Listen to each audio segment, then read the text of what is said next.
Your safety comes first with the First Alert Radar Network. First just got faster. Parker's Kitchen is proud to partner with Wrdw Project to help empower veterans and their families. When you round up at Parker's, we'll make sure to match 25% of your donation to support local veterans.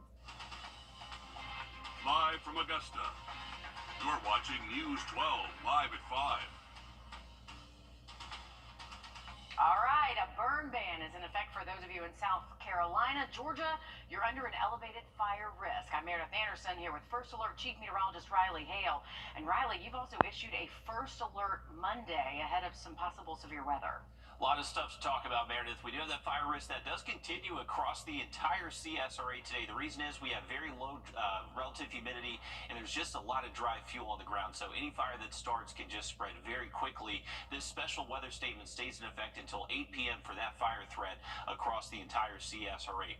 Here's a look at our latest drought monitor. This was actually updated this morning, and it now shows a severe drought across areas around Clarksville Lake. That includes a good portion of Lincoln, McCormick, Columbia, Edgefield County, and the rest of us are underneath at least a moderate drought. So very dry fuels once again, and you can see that relative humidity this afternoon is less than 30%. Now the thing is, we do have a statewide burn ban in South Carolina, so the only active fires we're seeing in South Carolina are this very dangerous Table Rock fire right here with the border of North Carolina. We do have a couple of controlled burns here south of I-16. That does include areas around Jefferson, Washington County. You can see between Rennes and Louisville, we got a lot of smoke right here, so maybe pretty smoky there in central Jefferson County. And I just want to encourage people, please do not burn if you can help it. Don't park in tall grass. That's an easy way to start a fire. Also, if you're towing a trailer, make sure you're not dragging any chains. That can set off a few sparks. And also, we're firing up that outdoor equipment, getting ready for spring. Just make sure you're not starting off any sparks that way. It is a beautiful afternoon to be outside, though. Live look from our SRP park camera over the Savannah River. We have sunshine and high temperatures reaching the mid-70s this afternoon. Now, for tonight, it will get cool. Waking up early tomorrow morning in the around sunrise, we'll be in the mid-40s, so you may need that jacket early on. We'll have a look at that First Alert Monday for you in just about 10 minutes. All right, thank you, Riley. Breaking live at 5. In just the last few minutes, we have learned the names of 2 people shot and killed in Aiken County this morning. The coroner says 71-year-old Keith Jones died from a self-inflicted gunshot wound, and his girlfriend, Kathy Heydrich, was found shot dead in the kitchen. Now, this happened at a home on Walnut Court off 5 Notch Road around 10 a.m. More than a dozen police cars line the streets. Your Sydney Hood joins us live at 5 in our newsroom after speaking with neighbors today. Sydney, what did they tell you? Pure shock. That's the only way one neighbor I spoke to is able to describe what happened in his neighborhood. He says those that live around him are friendly and nothing like this happened. So you can imagine why he was shocked when he saw this scene while standing on his front porch this morning. You can see the Aiken County Sheriff's Office, North Augusta Public Safety, and several unmarked cars. And according to this neighbor, it's not what anyone wants to see in this neighborhood. So many friendly people. We got a lot of young people moving back in the neighborhood and with children, and I'm just glad that children didn't have to see anything like that, you know. And this neighbor that I spoke to says that everybody looks out for each other, and if something does happen in that neighborhood, they are quick to find out. Still shakes you to your core when you see that happening next door, down the street. It really does affect those living around a crime like that. Thanks for that, Sydney. The search continues tonight for 4 Georgia soldiers missing in Europe. A bill aiming to make South Carolina's legal system fairer has just cleared a huge hurdle after months of fights, with some of those fights being pretty heated. Supporters believe it'll help ultimately save you money on insurance rates. Your State House reporter Mary Green explains. It took 4 weeks of debate throughout the month of March and several hours of backroom negotiations Wednesday. But senators finally approved their tort reform bill late Wednesday night and officially passed it here Thursday. I'm not sure the word is compromise, but this is an understanding, and there were a group of fellow senators in the room who helped make this happen. And this is what we believe is the best result. The Senate tort reform bill concerns how to determine who's at fault in lawsuits and how much plaintiffs are due. Supporters say their aim is to fix an unfair and broken civil justice system. It's going to affect individual South Carolinians on auto insurance. It's going to affect small businesses. It's going to affect restaurants and bars. It's going to affect large industry. It's going to affect people everywhere across South Carolina. So I think there are solutions that are being offered there. The bill's future has been murky over the course of this month, and similar legislation imploded in the Senate last year. But ultimately, this bill won over an overwhelming majority of the body, which passed it in a 35-7 vote. What has happened is more businesses, more restaurants and small businesses have gone out of business because of the impacts of our current law. But you have others that have gotten engaged and let legislators know what the impacts have been on them. That's had a big impact here. The 7 votes against the bill all came from Democrats, who say it would benefit insurance companies and not victims or small businesses. We had no data from insurance companies that this was going to, these changes would make premiums go down. It wasn't tort reform, it was insurance reform. This bill now heads over to the House of Representatives, which has taken a much more narrow approach to this matter by passing a bill that only focuses on the bar and restaurant facet of this issue. Reporting from the State House, I'm Mary Green. Earlier this month, Governor Henry McMaster stood alongside senators in support of tort reform legislation. Today, the governor called the passage of this bill great news, saying it's a wonderful example of leadership, determination, hard work, and collaboration. Georgians who organize cockfights could soon face felony charges. Lawmakers are discussing a new bill that would ban cockfighting and put it on the same pedestal as felony dogfighting in the state. The bill would also make bringing a minor to a cockfight an aggravated misdemeanor. The brutal sport involves roosters with sharp weapons attached to their legs in a fight to the death. A Georgia animal crimes prosecutor says oftentimes these fights lead to even bigger crimes. Obviously, there's gambling involved. And then, unfortunately, what we see a lot of times is drug trafficking, gun trafficking, and human trafficking as well. Right now, cockfighting is not a felony under Georgia law, but it is on the federal level. If passed, this bill would allow the state to handle its own investigations without federal investigators. This weekend, you can catch a Peter Pan performance live on stage by local actors. We'll tell you how coming up, Riley. And we do have the fire danger continuing today, tomorrow, but there is rain in this 7-day forecast, and it includes a first alert by Monday. We'll have much more on that first alert just after the break. Time and Temp, brought to you by your First Alert weather team. This is not you. It's not me. And cooling. Head to WRDW.com/morning mix to win a morning mix mug. And catch the mix Wednesday and Friday mornings to see if you're a winner. Enter today. Imagine yourself in a new Toyota. Love it. Go from dreaming it to driving it today. Right now, get 3.99% APR for 36 months on a new 2025 Toyota RAV4 Hybrid. Toyota, let's go places.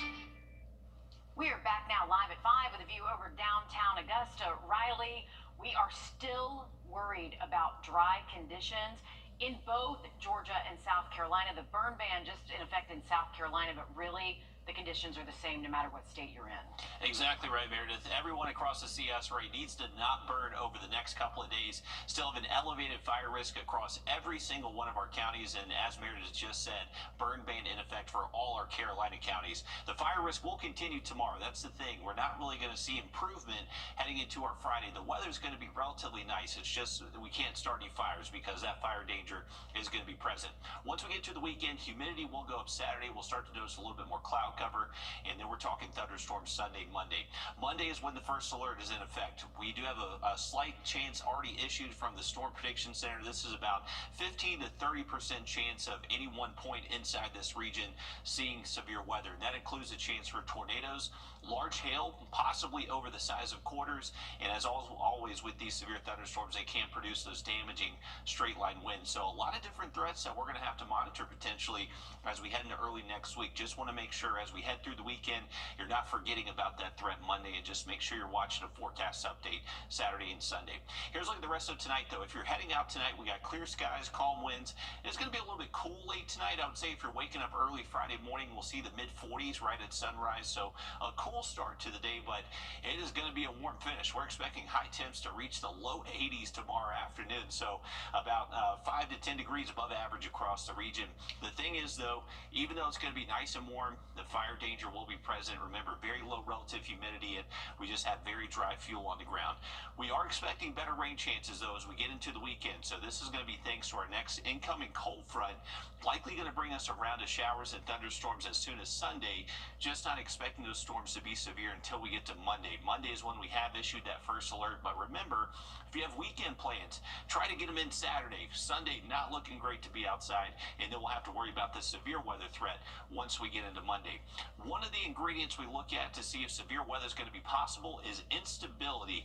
Right now, it looks like we could have a little bit of instability Sunday, but we really need these values to get over 500. Once they're over 500, now we're starting to work with some juice out there. Not really expecting that to show up Sunday, but by the time the real severe weather threat shows up by Monday, especially later into the afternoon, that's when we're expecting much higher instability values, and why that severe weather threat will be a little bit higher. Here's a look at one model. This is the European model. I would say the timing of this wave showing up Sunday, Monday likely will change, and this may be a little bit too broad of a stroke here with the rain chances. I would say some showers, storms possible throughout the day. Sunday, once we get into Monday, right now looking relatively dry early into the day, and that's the concern since these storms are going to show up most likely later into Monday afternoon, Monday evening. Now we're allowing the sun to add that energy to the atmosphere before these storms do arrive. So once again, Monday, first alert. Make sure you're staying updated on the forecast. All modes of severe weather do look possible. Keep it here for those updates. Till then, we got low 80s through Saturday, staying near 80 though for most days in this 7-day. All right, we'll still pay attention to Monday. Thanks for the heads up. This weekend, you will get a chance to feel like a kid again. The Augusta Junior players are performing Peter Pan. Your Ashley Campbell sat down with the director and cast. As she reports, this is a timeless classic with a twist. It's a tale of never growing up. The Augusta Junior players' performance of Peter Pan is sure to take you back to your childhood. At least that's what director Karen Hyde is hoping. There's always an adventurous spirit in all of us. There's always a child in all of us. And I think that's really important to keep that in mind. The former art teacher says since the play is now in the public domain, she and her husband got creative with the classics so many know and love. We have added a few adventures and still keeping to the basis of the story. A kid that never grows up. Family, some creative endeavors and things like that. Damian Wilson plays Peter Pan.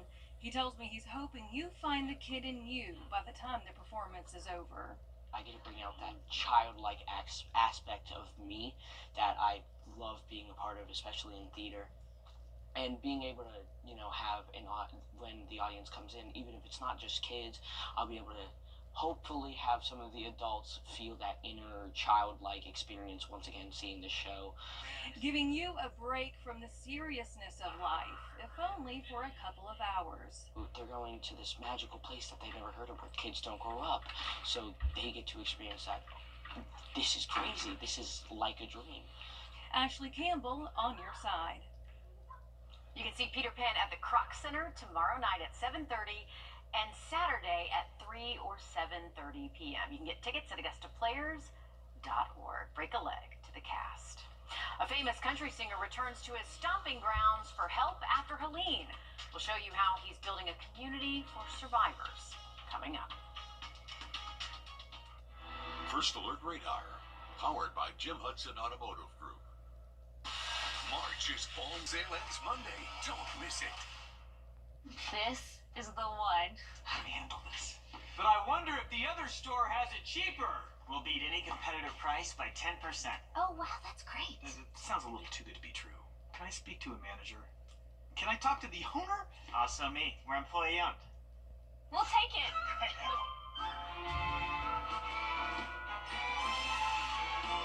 Oh. It happens all the time. Break up with your big box store today. Attention retired firefighters exposed to $771.90.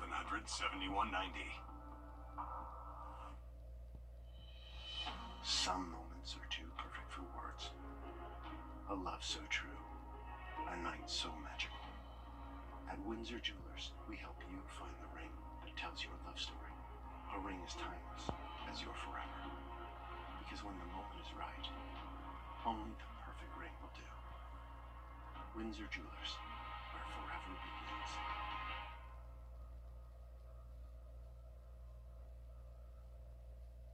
There is strength in numbers.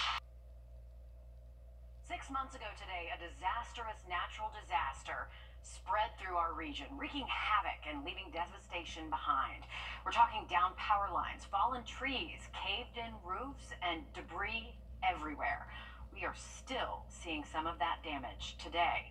Today, a local nonprofit brought the community under one roof to share their experiences from Helene with local elected officials.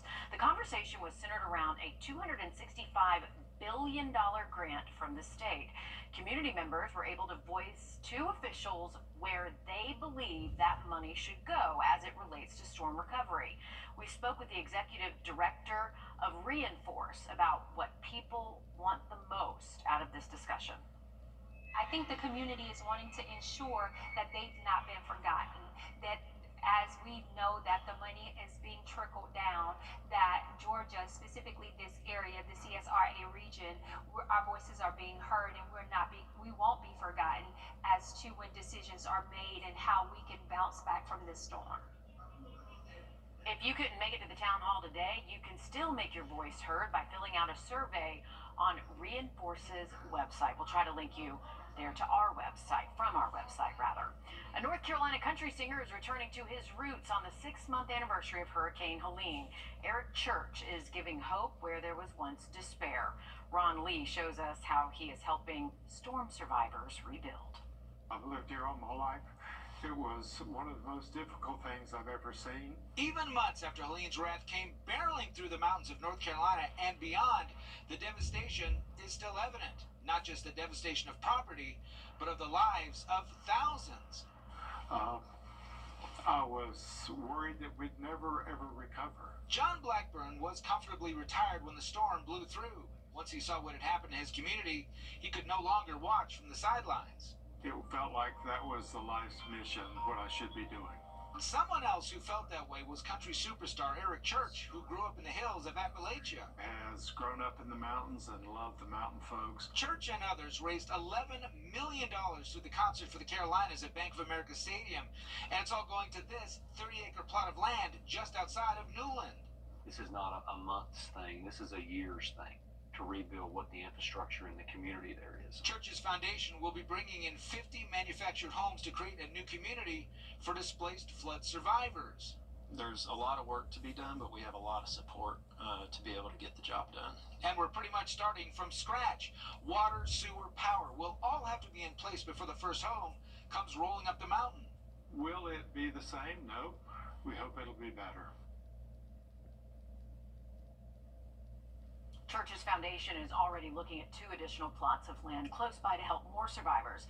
The foundation breaks ground next month. Riley? Well, we did get an update on the drought monitor today, and it does show a severe drought now starting to form across Clarksville Lake, including the majority of Lincoln and McCormick County. Everywhere in the CS area is dry. Please do not burn, folks. I'm going to look at that 7-day forecast just after a short break. Are you looking for a live look over Myrtle Beach, courtesy of EarthCam. Spring break, can you believe it? Just 2 weeks away, and many families will be right there for vacation. But before you go there, or really to any beach in the Carolinas, here's what you can and cannot take with you. Wind-driven shading devices are banned from Horry County beaches like Myrtle Beach and North Myrtle Beach. We're talking about those large umbrella-shaped shades that you stick in the ground. Furry friends are not allowed during peak season on most beaches across the Carolinas. In Horry County, you can have your pet on the beach, just not between the hours of 10 a.m. and 5 p.m. through Labor Day. Leashes are required always, though. Other banned items are alcohol, glass containers, and fireworks. Riley, some of those are no-brainers, but a good reminder, especially about the pets. Absolutely, definitely so, Meredith. And it is getting towards that beach season. Definitely starting to feel the warm up across the region. We got mid-70s this afternoon. This is a live look from our Beach Island camera. We have it zoomed in over the cityscape, and it's a little bit hazy out there. We've had some controlled burns south of the interstate, and the pollen count is sky high right now, and we'll continue to stay high until we get that rain later this weekend. If you're heading out for this evening, it is a nice night to be out. We got temperatures staying warm in the 70s through sunset, and as we head through this evening, we'll just work our way through the 60s and 50s. Heading towards midnight. Now, the thing is, if you're going to be up early tomorrow morning, it's going to be a little bit cool out there. Wake up in the mid and upper 40s right at daybreak, so you may need that jacket for the first part of the morning, but you're not going to need it long. We're actually expecting high temps tomorrow to be hitting the 80s, most likely low 80s tomorrow afternoon, and that's going to be with a little bit of cloud cover pushing through the area. So it is going to be that cloud cover is an indication that moisture is starting to increase across the region through the next couple of days. That will give way to some showers and thunderstorms by Sunday, but the first alert is in effect for Monday. That's when the severe weather threat does arrive, and by the time we get to tomorrow, it will be within that window for us to get into our higher resolution models. So make sure you're staying updated over the next few days. We'll have much more coming up just after a short break. The weather, it's something that affects us all every day, from sunny to severe and anything in between. This is why we First Alert. Getting Hurt at Work was open and immediately available to help you make your home whole again. Call us today. Trust Chief Meteorologist Riley Hale for your First Alert. Wounded Warrior Project is proud to partner again this year with Parker's Kitchen to help empower your community's post 9/11 veterans, heroes, and their families. Thank you, Parker's Kitchen, for your commitment. You're watching News 12 live at 5. Continues. Good evening, and thanks for joining us here live at 5. I'm Will Rio. And I'm Meredith Anderson. A burn ban still in effect for our South Carolina counties. And another warning for a First Alert on Monday. We'll send things straight over to your First Alert Chief Meteorologist Riley Hale with what we should look out for. Riley. Yeah, guys, a few different things we're keeping an eye on. The first is this. All right, thank you, Riley. 2 active brush fires continue to burn in Aiken County tonight. One of those is the Glass Rope Fire.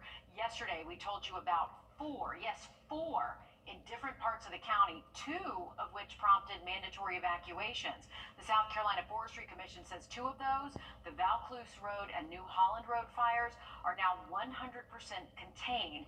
That means there is no risk of them spreading. Which is great news here. Behind us is a bird's eye view of what conditions look like yesterday versus today. We had our Sky 12 drone up in the air as the worst of that fire burned. Behind me is a closer look at the Glass Rope Fire as a firefighter worked to put that out yesterday. We know our first responders were working very hard yesterday. Your Audrey Dickerberg joins us live at 5 on Glass Rope Lane, where the fire continues to burn there. Audrey, what are conditions like out there right now? Well, it's been a stressful 24 hours for a lot of people that live out in this area, especially on Glass Rope Lane. And actually, it's still burning as I stand here. Let me get out of the way and show you guys exactly what I'm seeing. You can still smell that smoke. You can see a little bit of fire still burning in the area. And officials tell me it's going to continue to burn over the next few days. Multiple roads were blocked off, and many people had to evacuate the area due to that fire that spanned over 70 acres. And here's what it looks like today. Tree smoke still in the area. Neighbors say the smoke was thick, making it hard to breathe. Another lost his shed with the fire only 25 feet away from his home. With the burn ban still in place, neighbors and officials are stressing to follow it. It was kind of devastating mentally because, I just overcame the storm, and then get a call and got a fire.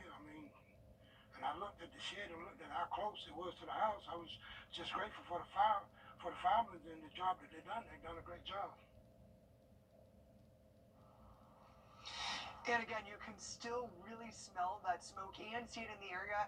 Actually, officials were telling me they kind of built up this wall over here to stop the fire from going any farther than it is. So they said if it were to come to this road, it would stop right there. And they are keeping a close eye on it, too, to make sure that it doesn't spread anymore.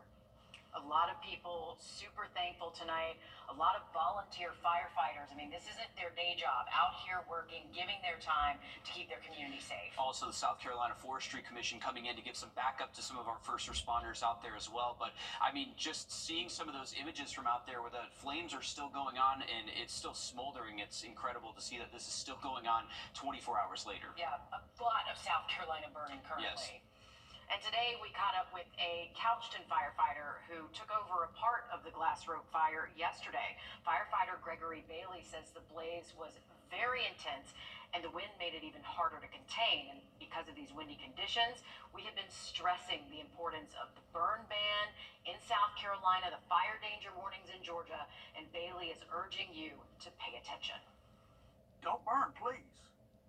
Please don't burn. It's, we worked in, they called us out to another one while we were here, and we had one of the other departments handle it for us. Somebody burning. If you get burning, your neighbor calls it in, they're going to call the sheriff's department. The dispatch is going to call whichever fire department's in their jurisdiction to come extinguish it or have a conversation with you. He says if you see someone burning, ask them to put it out. If they don't, that's when you need to call 911. Tonight, shocking details are shedding light on the death of a construction worker at a Georgia Hyundai mega site last week. New reports from the Bryan County Sheriff's Office say Sunbach Yu's body was cut from the waist up, laying in front of a forklift last Friday. The automaker says the worker was hit by that forklift. Now, Yu isn't the first person to lose his life during the construction of the EV plant and its suppliers. In April of 2023, Bryan County Coroner says that Victor Gamboa died on the mega site, after falling 60 feet to his death. Bryan County EMS also reports a history of serious injuries at that site. In fact, earlier this month, officials say a construction worker went to the hospital after being injured in a pipe explosion. The chief administrator says the mega site says safety is still on top of the mind of a lot of workers there. Safety is number one. Everything that we do here, from our training to our continuous quality improvement, focuses on employee safety. And OSHA has opened at least 15 investigations into incidents at the site since opening in 2022. Well, overcrowding in Georgia shelters leading to animals being put down. Advocates are looking to the state to change the fate of pets across the state. Your Georgia State House reporter Abby Kasouris explains they're asking for support for shelters and ways to reduce euthanasia rates. That's a good close-up, River. These are some of Georgia's adorable adoptable pets. Shelters and organizations met just outside of the state capitol doors, hoping these furry faces would pull on lawmakers' heartstrings. We like to keep pets and people together, so it's providing resources to families who are falling on hard times. We all know the economic crisis that we're under, the prices of food. They have to choose whether to feed their children or to feed their animals. They say right now there's an inhumane crisis in Georgia shelters, forcing them to euthanize. The Georgia Department of Agriculture released a report. More than 33,000 dogs and cats were euthanized by Georgia Animal Control last year. Compare that to more than 12,000 in 2020. People don't want to give up their pets, but they get put in a situation where they have no other choice, and that's why shelters exist. So we're trying to look at this crisis with solution-based methods to stop animals from coming into the shelters.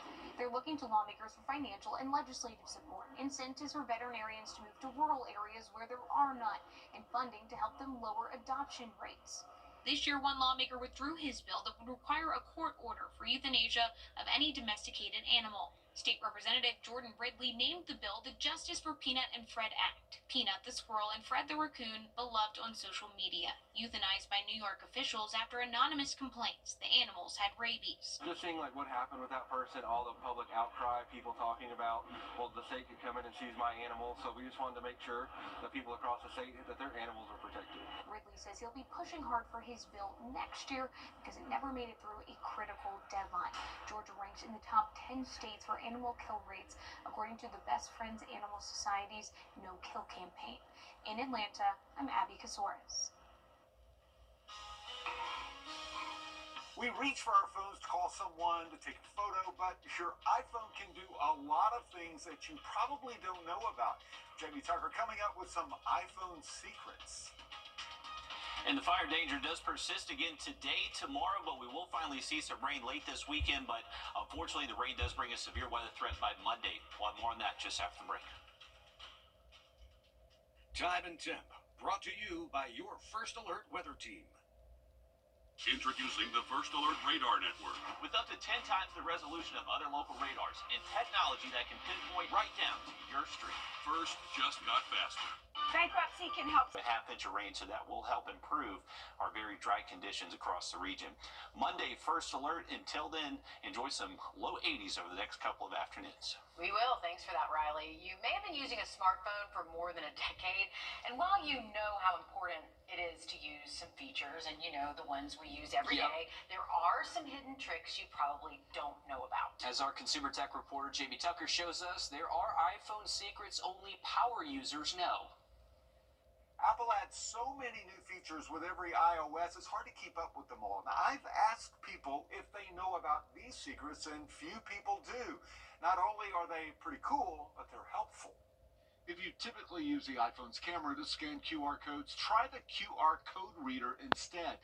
Swipe down to the control panel and tap the plus sign to add a control and add scan code. Now, when you want to take a QR code, just choose the icon in control panel. Aim at the code, it will take you directly to the site, no extra click. Ever put your phone on silent and forget to turn it back on? Sure. Use focus mode and do not disturb instead. You'll get an option to turn off sounds for an hour or until you leave the location. When you leave the theater, church, or business meetings, that ringer will turn back on automatically. After years of moving apps around the home screen like this, I just learned when you edit the home screen, it's easier to hold an app and then swipe to the other pages with another hand where you want to put it.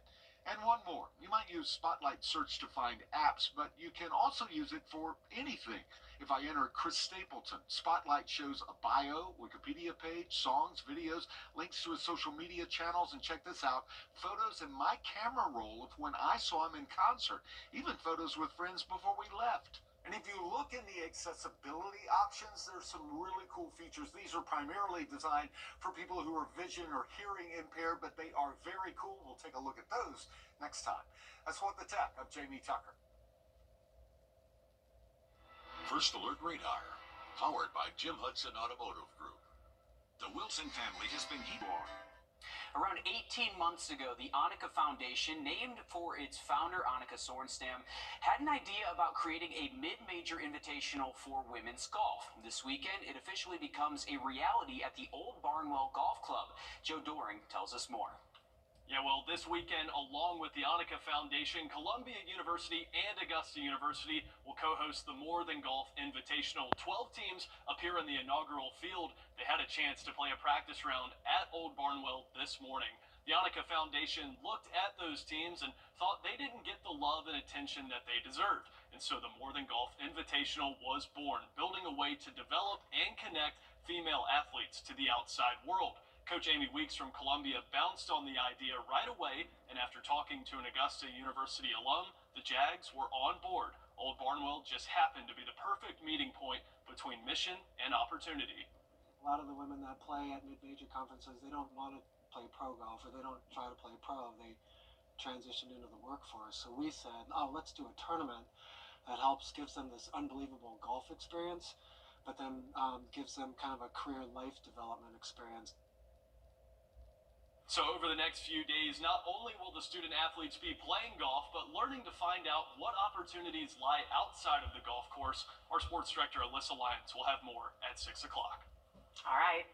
This week, Riley is heading to Columbia County to fish a private pond. Hey, you had to make some friends over at Bass Pro Shops to get access there. Here's the latest episode of Reeling with Riley. Welcome back, everyone, to Reeling with Riley. I was in Bass Pro Shops about a week and a half, 2 weeks ago. I met John, and John, he says, I got a great body of water to fish. John, where are we today? We're in Windmill Plantations neighborhood pond, about 35 acres. 35, it is a big pond. This is my first time seeing it, and Big thing we want to let people know, this is a private pond, right? Yes, this is a neighborhood pond. You have to be a resident in good standing. Guests have to be with the resident to go fishing. And luckily, we are with John, who is a resident, and we're going to be his guest today. Let's go catch some fish. Oh, there, little tub. There he is. There's a fish. We'll be back all the way out. There you go.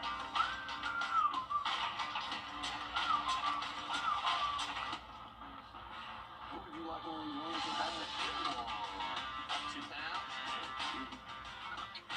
2-0. I got some catching up to do. No. Oh yeah.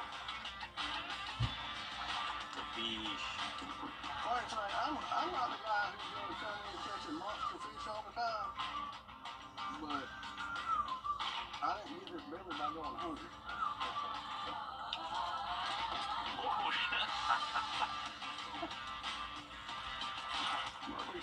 Might be semi-decent. Give me a little cool down. Nope. Yeah. Come on. Don't get skunked. Get in the boat. All right. We did not get skunked. Well, I got about 40 people coming for a fish fry. There we go. Perfect.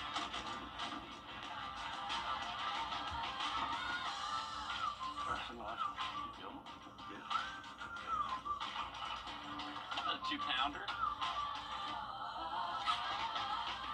There you go. I couldn't tell if it was on the thing, so I did not turn around with that seatbelt. Yeah, if you got a back towards me, you're going to bust your butt. Nope, yep. Here we go. All right, let's see who's bigger. Nice.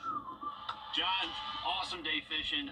You put a hurting on him. I think you ended up with, 7 fish to my 2, but man, it was such a fun day. It was beautiful weather. We had a bunch of fish, and I mean, good quality bites too. A couple of nice ones in there. Yeah, we had a good weatherman with good predictions, and we got it right. We didn't get wet, so it was a good day. Smiles on our faces, and Absolutely. fishing alive with. Good conversation, good people. Thank you so much, John, for having us out here. This is a blast to fish. Remember, it is private. You do have to have permission from a resident to fish here. But thank you for having us out, John, and tune in next week to see what we catch. A little bit of a home pond advantage, I would say. So, Riley, I mean, he knew what he was doing. He did. John's been fishing a long time, and he's been bass fishing specifically a long time, and yeah, he knows what he's doing. And eventually I started just copying what he was doing, and I started catching fish. So always pay attention to the local guy, what he's fishing with, and usually it treats you right. But John was a great dude. Thank you for his hospitality, taking us out to the Windmill Plantation. It's a beautiful neighborhood, beautiful pond, and we only got to fish half of it, so I'm hoping we can fish the other half at some point. Still, yeah, still a lot of fish there to go after there, but still some good-looking fish that they were able to pull out. Yeah, talk about a good day. It was beautiful weather out there. We had sunshine. It was fairly calm, and if you are going to be heading to the lake or river, maybe do some fishing tomorrow, the fishing game forecast looks good. We got sunshine, warmer conditions over the next couple of days. Ideally, tomorrow afternoon, you want to get out there between, say, 3 and 4 p.m., or excuse me, 1 and 3 p.m. That's going to be your ideal time window, but it's a great time of year to catch fish. Really, any body of water is starting to get hot out there. And we look forward to the next one, too. We'll be back after a short break. On the 8th and Augusta Highway at GeraldJonesGMC.com. Gerald Jones GMC. We are professional grade. This is the one. Let me handle this. But I wonder if the other store has it cheaper. We'll beat any competitive price by 10%. Oh, wow, that's great. It sounds a little too good to be true. Can I speak to a manager? Can I talk to the owner? Also me. We're employee owned. We'll take it.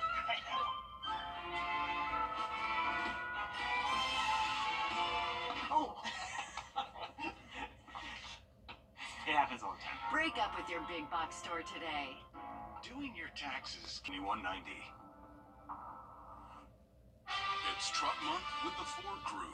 Attention, please. The final days of Truck Month have arrived. Morgan, light it up. On it!